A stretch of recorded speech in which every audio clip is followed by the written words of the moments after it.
Hello guys, good morning. So another day, another family na naman tayo for today. For today's vlog, nandito po tayo ngayon sa bayan ng Gumaka kung saan maglo-locate po tayo ng property na along the road. Si property po ay natuhog po ng pinakakalsada. And then si property ay merong sukat or lawak na 2.3 hectares. Ayan po, as you can see, bagong-bago yung ating kalsada. Kasi semento lang po nito. Ayan, so papasukin natin side by side.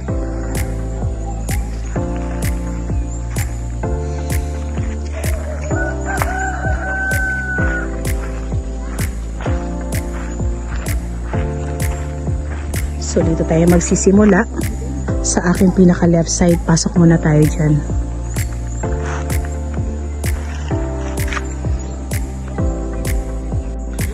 So yan, papasok muna tayo dito sa aking pinaka right side. Ayan, kung saan pumapasok yung aking mga kasama.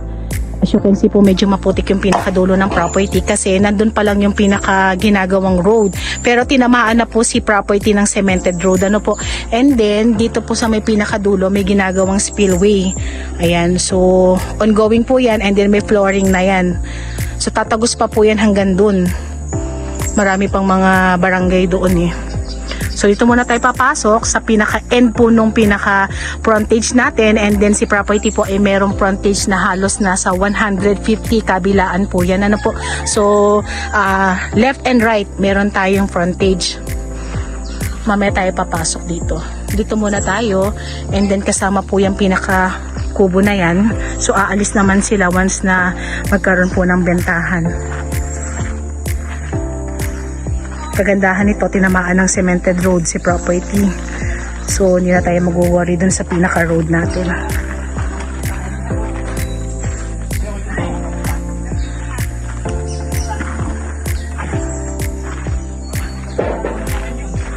Ay, ang daming fruit bearing. Ano to? Suha. Tapos yun, isa lipute. Duhat. Ah, ito naman. Ay, ito ano to? Dalandan? Suha din? Nasa rambutan niya. Ah, may rambutan. So yan, ikot tayo. Merong puno ng santol. Ayan yung puno ng dalandan. Yung rambutan. Kasama po yung mga niyog na yan. Yung mga bagong tanim pati. Kasama rin yan. Ayan, meron tayo dito.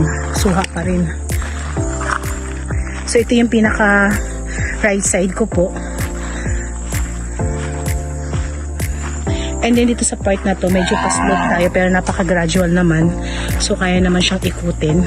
And then karamihan sa kanya is mga punong kahoy. So mga matitigas na hardwood ang nandito.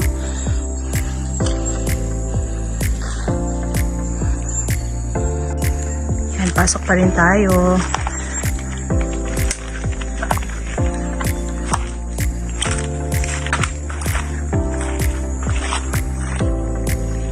Ganda.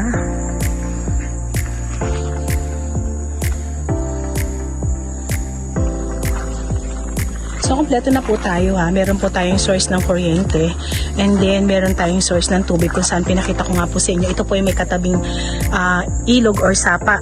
So yan naman po ay meron ng tulay para kung sakaling gusto natin pumunta dun sa kabilang barangay, medyo madali na po. Puro punong kahoy nandito.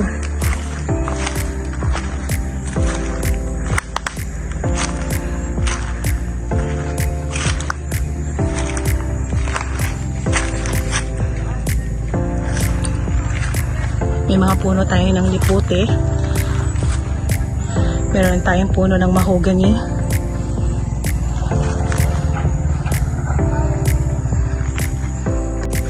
Yan, medyo nandito na ako sa may pataas na part. Pero tanaw natin yung pinakakalsada. Tapos po, bali si property po ay unti-unti na po tayong aakyat doon. Pero hindi pa naman siya ganong kataas. So hindi natin masyadong makita yung pinaka-level ng lupa kasi masyadong masukal. So hindi ko ma-estimate kung gaano siya kataas. Pero tanaw ko naman, kayang-kaya pa rin naman siyang akyatin. So ito po yung pinaka right side ko, and then yung pinaka left side doon sa part na yon, doon po flat po yung ating property.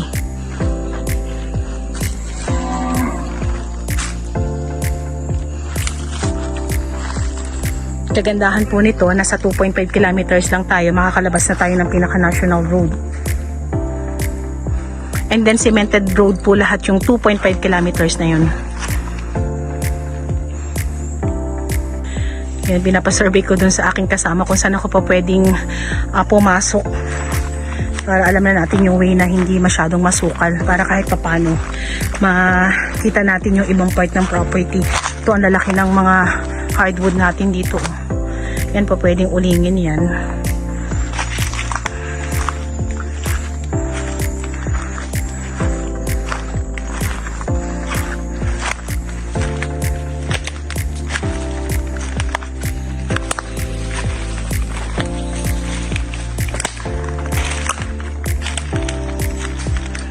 Sukal na.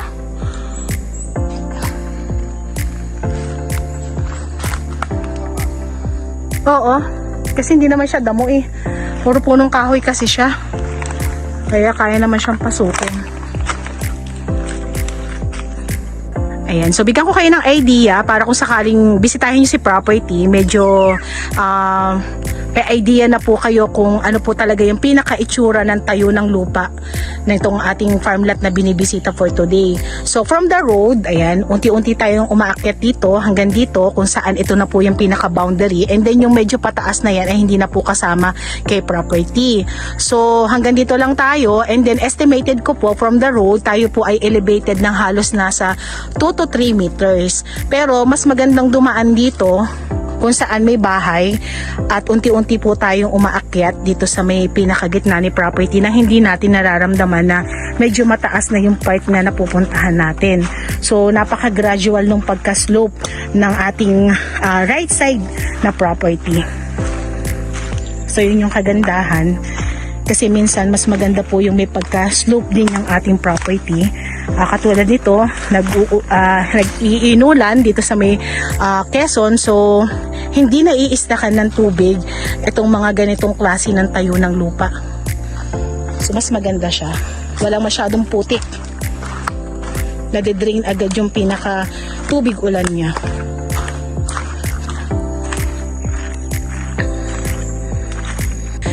So yan, pababa na yung aking kasama patungo dun sa may pinaka barangay road. Dito kami lalabas kasi kanina doon kami pumasok sa may bahay. So dito naman kami lalabas. Yan, nakikita nyo kung gaano siya ka-gradual lang naman yung pagka-slope niya. Kayang-kayang babain. And then tanaw natin yung kalsada kung sakaling dito po tayo maglalagay ng pinaka bahay or kubo. Yan ang gandang property. Tanaw mo yung mga kahangganan dun, oh. Ganda. Yan, ito po yung cemented barangay road. So 500 meters, meron na tayong barangay hall na makikita. So yan, balik tayo dito sa may pinaka road. So dito tayo galing, ano. And then lilipat tayo dito sa part na to. Ha? 3x3? So yung sukat ng ating road, pinatansya ko dun sa aking kasama. Bali, 3x3 yung pinakalapad niya. So 3 meters dito, and then 3 meters doon. So 6 meters in total, ano? And then meron tayong source ng kuryente sa may pinakatapat po ni property. Ayan. So ulitin ko lang po, dito tayo galing kung saan meron tayong gradual slope na part ni property. And then dito naman tayo sa may pinaka-flat area. So papasok tayo dyan. Si property po ay buong-buo nyo na makukuha na 2.3 hectares. At ito po ay nakat na yung pinakakalsada. So 2.3 ang kabuuan na makukuha po nating property. Hindi na makakaltas yung pinaka-road. So pasok tayo.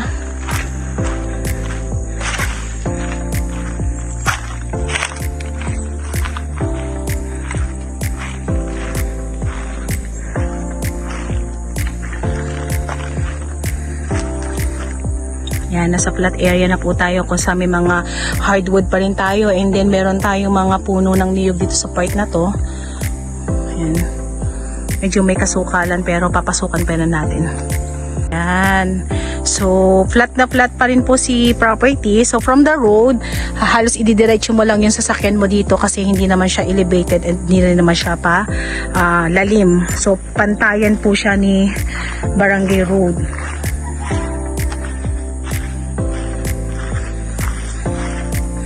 Sa haba ng frontage natin, pwede nating ipasok si car. Lalo na dito sa may pinaka left side natin.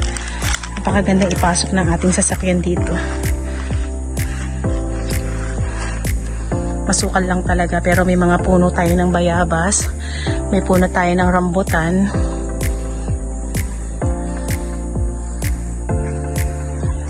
So estimated din po namin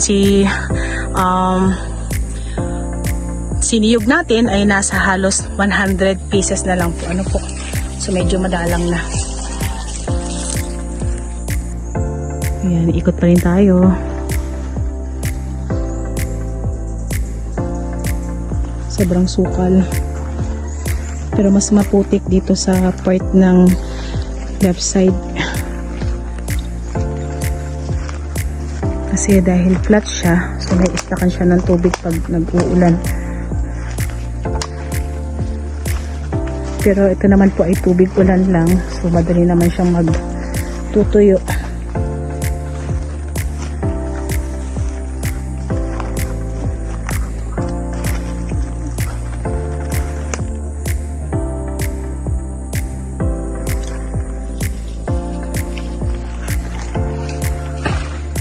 Papasok tayo doon sa medyo masukal na yan para mas makita natin.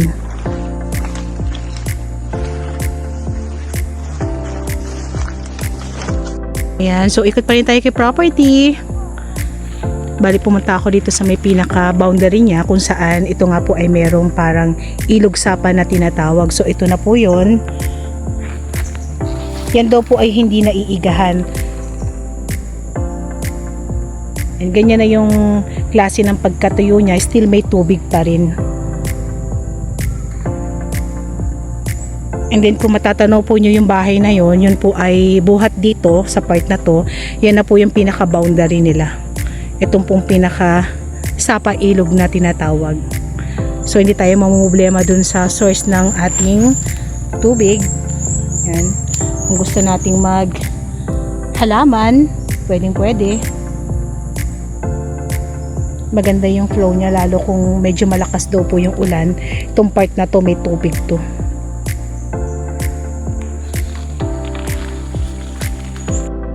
Ayan, ikot pa rin tayo. So kung maisipan naman po natin pumunta sa may pinaka-town proper ng Gumaca, ito po ay nasa 7 kilometers in total buhat po rito sa property binibisita natin for today. Pero ulitin ko lang po, tayo po ay nasa 2.5 kilometers lang kung lalabas po tayo ng pinaka-national road. And then kung tayo naman po ay walang sasakyan at gusto nating lumabas, may mga namamasadang tricycle naman po dito. So hindi tayo hihirapin dun sa ating transportation.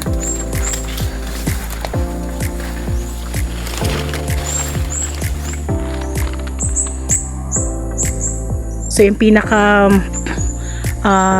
left side ko is 100% flat. Ang kagandahan nito, halos harap siya lahat ng kalsada.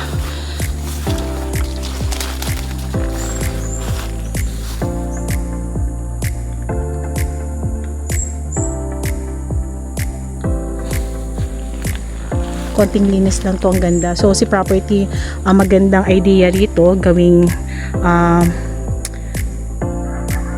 alagaan ng hayop or magpatanim din po tayo, pero pwede rin naman na iloti-loti natin. So yun yung nauuso dito sa may bayan ng Quezon, yung pag nakakita ka ng property na 100% flat, niloloti-loti nila.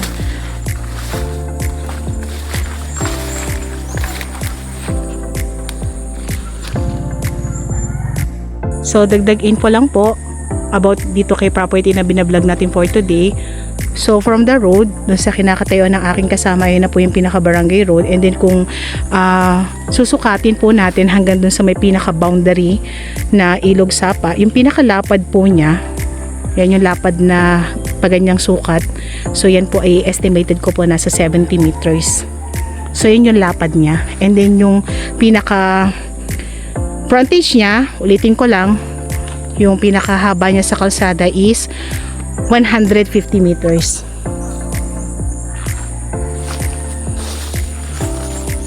Sa kabila parang ganun din po yung sukat, mga nasa 70 meters yung pahalang na sukat niya.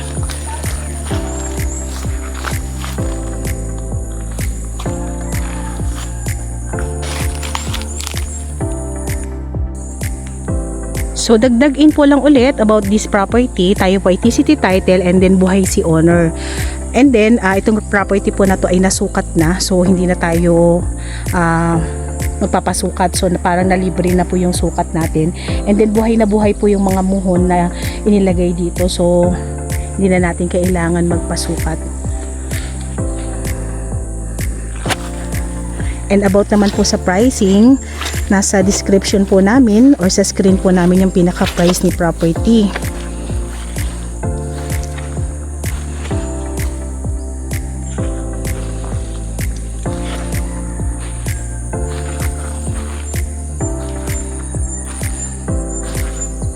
Ayan, palabas na tayo.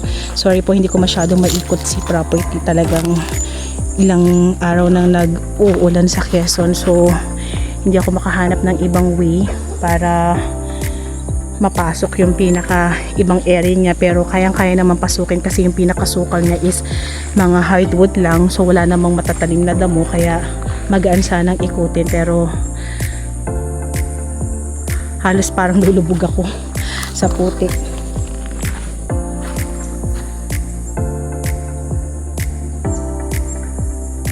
So finally nakalabas na tayo ulit ng pinaka barangay road.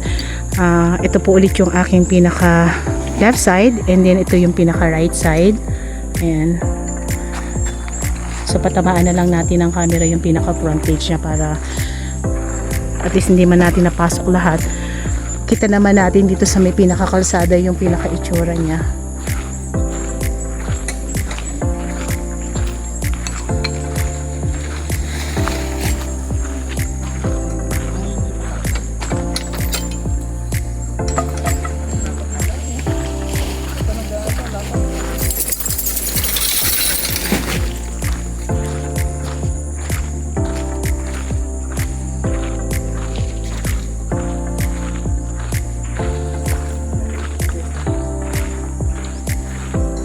Lalakad tayo sa may pinaka frontage ni property, pero may nakita akong magandang side dito, so pasok pa ulit tayo.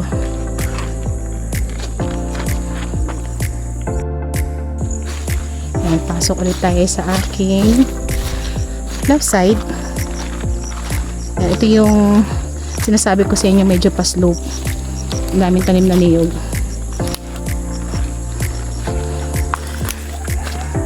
Kung maisipan po natin bisitahin si property at kung tayo po ay manggagaling from Manila, ayan, nasa 6 hours lang po siya kasi gumaka lang siya.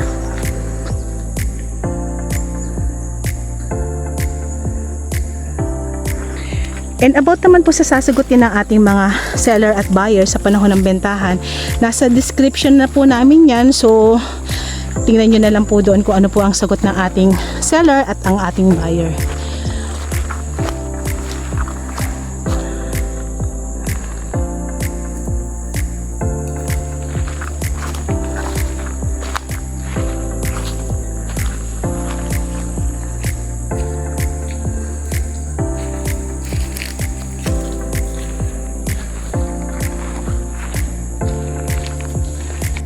Dwarf na niyog yung nakatanim dito, kaya maliliit pa lang may bunga na. Ayan o.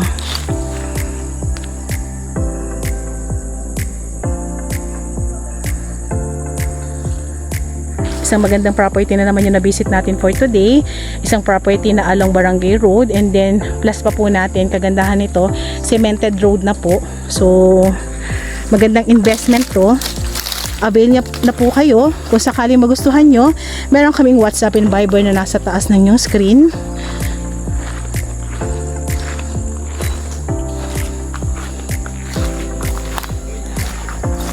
So click nyo lang po iyon.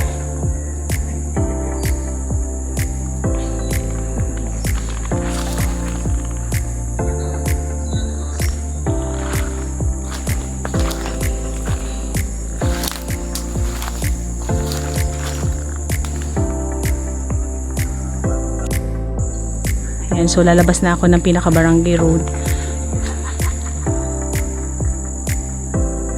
Sa mga buyers ko po na nag-aabang ng property na along barangay road, yung pagbaba mo ng sasakyan, property na agad. And then plus pa po natin, ito po ay maraming flat area. So napakagandang property. Grab nyo na po ito.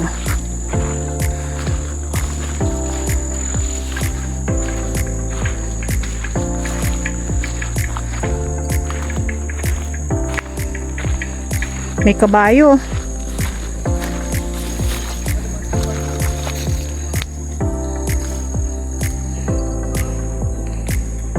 Baka sipain ako niyan. Ayan, so baba na tayo sa pinaka barangay road.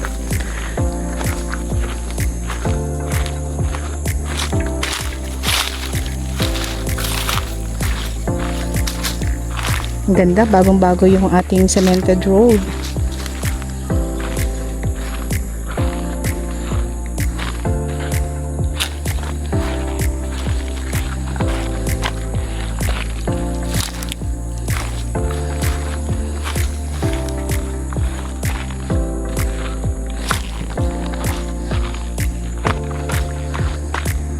Yan, lapad ng ating road.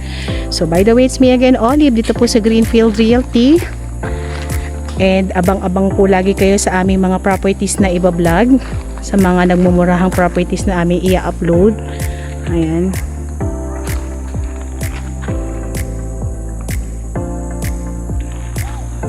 And thank you for watching.